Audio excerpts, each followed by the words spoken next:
ఖచ్చితంగా ఈ కేసుకి 100% చట్టపరంగా శిక్షిస్తాం.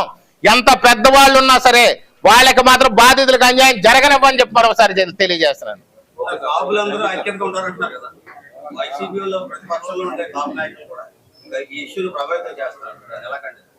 సరే, పార్టీ పరంగా వేరు, కాపుల ఐక్యత అంటే కాపులు వాళ్ళు ఆలోచించేటప్పుడు కాపు నాయకుడిగా కానీ లేకపోతే కాపు కులస్తుడిగా ఆలోచించినప్పుడు కాపులందరూ ఒకేలాగా ఆలోచిస్తారు. వాళ్ళ పార్టీలో ఉన్నప్పుడు, ఒక దొంగల పార్టీలో ఉన్నప్పుడు, ఒక దుర్యోధనుడి పార్టీలో ఉన్నప్పుడు ఖచ్చితంగా వాళ్ళు ఆ విధంగా ఆలోచిస్తారు. కానీ వాళ్ళకు కూడా అంతరాత్మ ఉంటుంది. ఇప్పుడు ఎవరైతే మనం ముగ్గురు నాయకుల గురించి చెప్తున్నామో ఇక్కడ అన్యాయం జరగలేదు అని చెప్పి వాళ్ళ అంతరాత్మ కూడా వాళ్ళకి చెప్పుద్ది.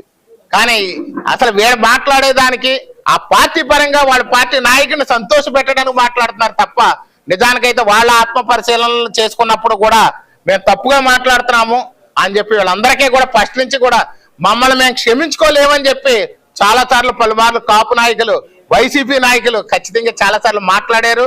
వాళ్ళ ఇంటర్నల్ గా కూడా వాళ్ళకి ఉన్న అనుచర గణంతో చాలా మంది నాయకులు మాట్లాడుకుని మమ్మల్ని మేము క్షమించుకోలేకపోతున్నాం, మా అధినాయకుడు మాట్లాడమన్నాడు కాబట్టి మాట్లాడుతున్నాం, కానీ అసలు మాకు మాట్లాడడానికి ఇష్టమే లేదని చెప్పి పలుమార్లు చెప్పారు. ఖచ్చితంగా స్పందించారు. చట్టపరంగా యాక్షన్ తీసుకున్నారు.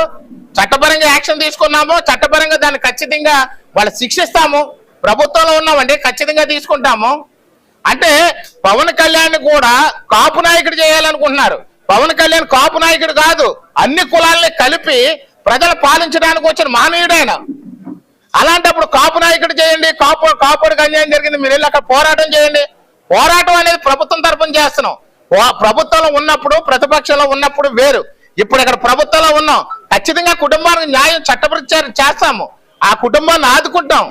అంతే తప్ప పవన్ కళ్యాణ్ తీసుకొచ్చి ఒక కుటుంబానికి ఆపాదించేయాలి, ఈయన కాపు అని ముద్ర వేసేయాలి. పుట్టిన కులం నేనైనా పవన్ కళ్యాణ్ గారిని కాపు కులంలో పుట్టాం, కానీ అన్ని కులాలని గౌరవిస్తాం, అన్ని కులాలని ప్రేమిస్తాం, అన్ని కులాలని పరిపాలిస్తున్నాము, అన్ని కులాలకి న్యాయం చేస్తాం. మాకు పదవి నాటకట్టిన వాళ్ళు అన్ని కులాలు కలిసి ఇచ్చారు. బీసీలు, ఎస్సీలు, ఎస్టీలు, ఓసీలు అన్ని కులాలు కలిసి ఓట్లయితే నేను ఎమ్మెల్యే అయ్యాను. నా యొక్క పవన్ కళ్యాణ్ గారు కూడా డిప్యూటీ సీఎం అయ్యారు. అన్ని కులాలతో కలిసి ఉన్నాం మేము. మాకు కుల వివక్ష లేదు. కులాలు కలిపే ఆలోచనతో ఏర్పడేదే జనసేన పార్టీ.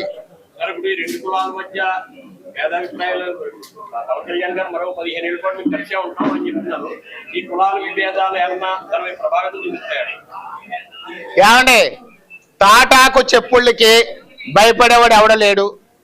చిన్న చిన్న రూమర్స్ కి తూనీగ శబ్దానికి, అది రెక్కల శబ్దానికి ఇల్లు వదిలి పారిపోయే పరిస్థితి లేదు. కూటమి ప్రభుత్వం ఖచ్చితంగా 15 ఏళ్ల కాలం పాటు ఉంటది.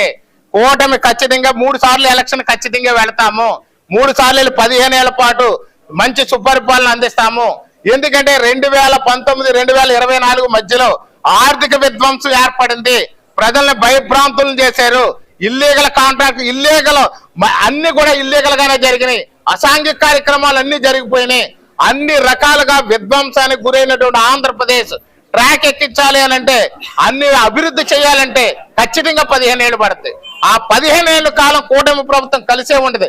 ఎన్ని కష్టాలు వచ్చినా, ఎన్ని ఇబ్బందులు వచ్చినా, చిన్న చిన్న గ్యాప్లు ఇలాంటివి సృష్టించినా, ఏం చేసినప్పటికీ తెలుగుదేశం, భారతీయ జనతా పార్టీ, జనసేన ఖచ్చితంగా కలిసే ఉంటది. కూటమిలోనే ఉంటాం.